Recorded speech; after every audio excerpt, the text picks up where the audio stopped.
기업의 동향을 살펴보는 기업 업앤다운입니다. 먼저 다운 기업부터 한번 알아볼까요? 고용노동부가 2013년 장애인 고용 현황 및 고용 저조 기업 명단을 공개했습니다. 가장 성적이 저조한 기업이 궁금한데요. 네, 많은 분들께서 궁금해 하실 것 같은데요. 국내 30대 그룹 중에 장애인 고용 실적이 가장 낮은 곳은 바로 현대그룹입니다. 네. 현대그룹이 정말 저조한 실적을 보였는데요. 장애인 고용률이 평균 0.81%라고 합니다. 1%에도 미치지 못하는 장애인 고용률을 보였는데요.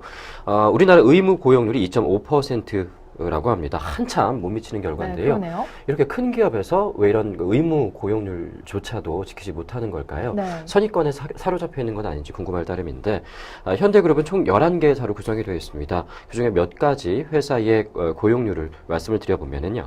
현대상선은 0.25%, 현대 U&I 주식회사도 0.25%, 현대경제연구원은 0.56%, 그리고 현대증권은 0.63%, 또 현대아산은 0.97%의 장애인 고용률을 보이고 있습니다. 네. 정말 모두 다 1%를 넘지 못하는 고용률을 보이고 있는 건데요. 기업 규모가 클수록 이렇게 장애인 고용률이 낮은 그런 상황을 확인해 볼 수가 있습니다. 기업이 크면 그만큼 사회 공헌해야 될 의무감도 있을 건데요. 왜 이러는지 좀 안타까운 마음이 드네요. 네, 이 규모가 크면 그만큼 사회공헌에 힘써야 할 텐데 너무 목이 뻣뻣한 것 아닌가요? 네. 이 현대 같은 경우에는 이미지 광고도 참 많이 하시던데 이 알고 보니 고도의 위장술이 아니었나 하는 생각도 듭니다. 네, 뭐 거짓말이었다라고까지 할 수 있지 않나 싶습니다. 거기다가 현대증권 같은 경우는 더욱더 좀 안타까운 마음이 더 큽니다. 현대증권은 2010년부터 시각장애인 안마사를 직접 고용을 해서 노인 건강을 돌보고 있다라면서 기업 홍보에 나섰었습니다. 장애인 고용과 함께 사회 공헌을 동시에 하는 일석이조의 효과를 얻고 있다. 그리고 기업들로부터 우수 사회 공헌 사례로 평가받고 있다. 이렇게 자찬을 했었는데요. 알고 보니 이분들은 모두 신분이 계약직이었고 채용 인원도 2명에 불과했었습니다. 기존 직원이 장애를 얻은 것이 대부분이고 장애인 직원 수의 대부분은 실질적인 고용이 없었던 거죠. 네. 해당 증권사들은 그 회사의 그 업무의 특성상 고객 응대를 많이 해야 되기 때문에 장애인들을 고용하는 데는 현실적으로 어려움이 많다라고 토로를 했었다고 하는데요. 특히 이 현대증권 같은 경우는 이렇게 매년 불명예 전당에 이름을 올리고 있습니다. 매년 하루도 한 번도 빼놓지 않고 네. 계속 장애인 고용률이 의무 고용률에 미치지 못하는 거의 꼴찌에 가까운 그런 성적을 보이고 있음에도 불구하고 그 이면에서는 이렇게 우리는 장애인들을 위해서 고용도 늘리고 사회 공헌하고 있다라는 이미지 광고를 하고 있었던 거죠. 어떻게 보면 참 가증스럽기까지 합니다. 이 빈수레가 요란하다는 말도 있잖아요. 그 경우에 속하는 게 아닌가 하는 생각도 듭니다. 뭔가 고용이 어려운 특별한 이유라도 있는 걸까요? 이 증권 업무 같은 경우는 전문적인 지식을 필요로 하잖아요. 네네. 그래서 좀 고용이 어렵다든지 뭐 이런 경우요. 네, 그렇게 생각하시는 분들도 많으실 것 네. 같습니다. 아무래도 전문직이다 보니까 전문적인 지식이 없으면 좀 어렵지 않을까 생각하시는 분들도 많을 텐데 그렇지만은 않은 것 같습니다. IBK 기업은행의 경우를 보면 아닌 것이라는 것이 분명해지는데요. 금융권에 속하죠. IBK 기업은행은 올해 2.5%의 의무 고용 비율을 달성을 했습니다.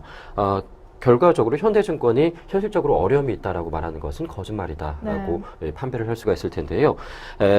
IBK 기업은행은 3%의 의무 고용 쿼터를 정하는 한편 그리고 기회가 될 때마다 계속적으로 이 장애인을 고용을 해서 이 의무 고용 비율을 달성을 위해서 많이 노력을 하고 있다고 합니다. 특히 또 단순 고용에 그치는 것이 아니라 이 고용된 장애인들에 대해서 계속적으로 이 직무에 대한 교육을 하면서 이 사람들을 고용을 하겠다, 더욱더 발전시키겠다는 의지를 확실하게 보여주고 있는 거죠.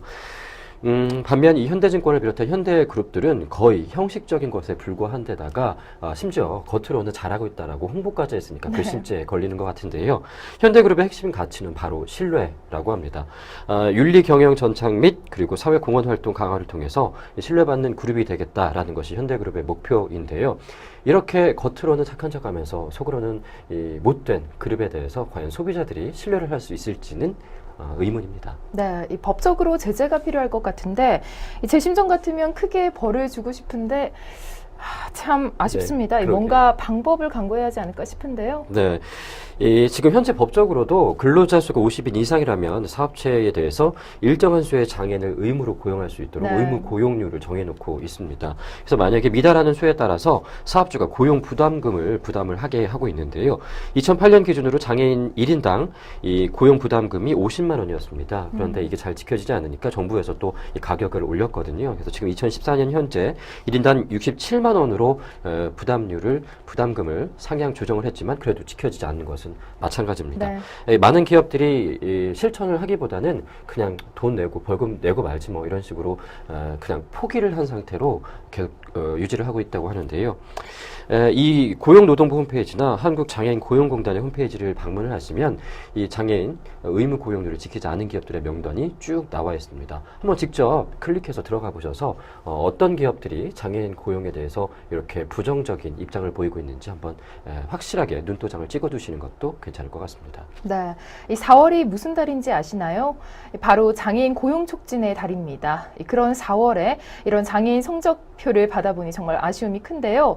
이 기업들 겉으로만 윤리 경영 내세우지 말고 실제로 실천하려는 의지를 좀 보여주시길 바랍니다. 계속해서 한번 업계 알아보죠. 이 르노 삼성 자동차가 SM3 네오를 출시했죠. 네. 사람들 관심이 많은데요. 오늘 출시했는데요. 아침부터 실검의 그 실시간 검색어에 이 SM3 네오가 계속 오르내리면서 많은 분들께서 관심을 표시했습니다. SM3 네오는 이 디자인 정책을 적용하고 또 편의 사양을 강화하는 등의 여러 가지 업그레이드가 됐다고 하는데요. 향상된 연비 그리고 LED 주간 주행 등 또 밀림 방지 장치 또 전방 경보 장치 등 이 편의와 안전 사양들을 새롭게 탑재를 했다고 합니다. 특히 새 디자인의 아이덴티티와 더불어서 이 기존의 이 모던 다이나미즘의 이 디자인 컨셉들이 잘 조화를 이루고 있다고 하는데 일체감이 더욱더 정교해졌고 특히 이 유럽적인 감성이 살아 숨쉬고 있다고 합니다. 네. 어떤 모양인지 참 궁금해지는데요. 이 최고 출력은 117마력, 최대 토크는 미터당 16.1kg 그리고 복합 연비는 리터당 15km입니다. 5개의 트림으로 구성이 되어 있는데요. P 모델은 1,575만 원, RE 모델은 1,995만 원 정도라고 합니다. 승용차식은 그렇게 비싸지 않은 가격인데요. 네. 한번 구입해서 타보고 싶네요. 네, 이 승차감이 어떨지 정말 궁금합니다. 저 같은 여성이 타기에도 괜찮아 보이는데요. 한번 기대를 해보겠습니다. 플레이스토어에서 아주경제를 검색하시면 아주 모바일 TV를 스마트폰에서 만나보실 수 있습니다.